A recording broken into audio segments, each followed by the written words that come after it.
Lepas kudeta, bursa tempatan terus tertekan. Pagi tadi, Tan Sri Muhyiddin Yassin memulakan tugasan beliau sebagai Perdana Menteri ke-8 di bangunan Perdana Putra. Beliau menggantikan Tun Dr. Mahathir Mohamad yang meletakkan jawatannya setelah beberapa ahli parlimen daripada keadilan diketuai Datuk Seri Azmin Ali dan Bersatu meninggalkan gabungan Pakatan Harapan. Apakah tujuan mereka merampas kuasa? Kononnya Kerajaan Pakatan Harapan gagal memperbaiki ekonomi negara. Justru Perikatan Nasional mahu menyelamatkan negara. Jom kita lihat setakat ini bagaimana prestasi bursa tempatan yang sering digunakan sebagai indikator prestasi ekonomi.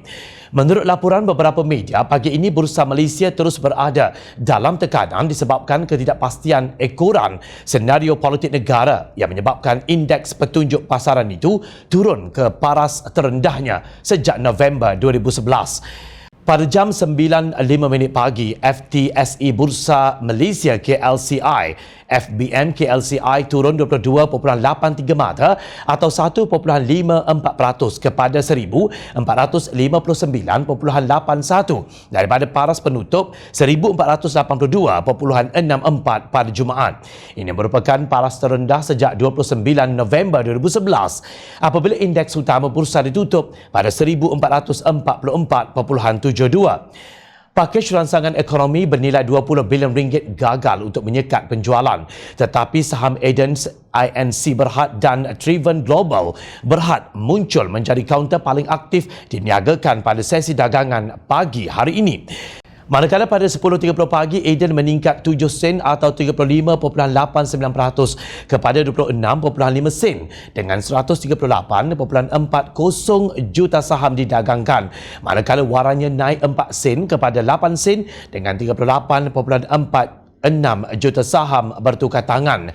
Triven Global pula menonjak 9 sen atau 40.9% kepada 31 sen dengan 37.74 juta saham diniagakan, manakala waranya menambah 7 sen atau 280% kepada 9.5 sen dengan 22.26 juta saham bertukar tangan. Mengapa dalam keadaan yang lain menjunam, kedua kaunter berkenaan melonjak? Jawapannya, kedua kaunter tersebut dikaitkan dengan anak Perdana Menteri ke-8 Muhyiddin Yassin iaitu Datuk Fakhri Yassin Mahyadin.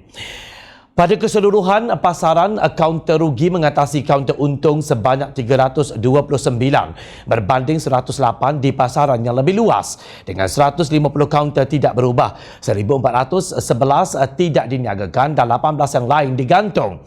FBM KLCI dijangka terus berada dalam aliran menurun sekiranya keadaan ketidakpastian politik ini berterusan sepanjang hari ini dan hari-hari mendatang. Untuk rekod, Menteri Hal Ehwal Ekonomi Kerajaan Pakatan Harapan Azmin Ali kini berada di kalangan gerombolan Perikatan Nasional. Mungkin beliau boleh membantu untuk meningkatkan ekonomi Malaysia setelah berada di luar Pakatan Harapan. Maklumlah, dalam kerajaan baharu ini tiada DAP dan amanah yang kononnya menyebabkan pelbagai masalah kepada rakyat jelata.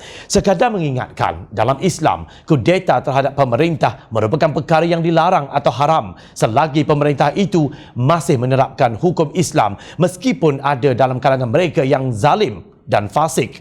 Ini kerana mentaati pemerintah merupakan kewajipan pihak yang diperintah, yakni rakyat, selagi pemerintah tersebut tidak menyuruh melakukan perkara maksiat.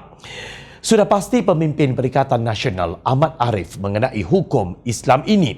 Bursa Malaysia pun tidak menyokong kudeta. Hai!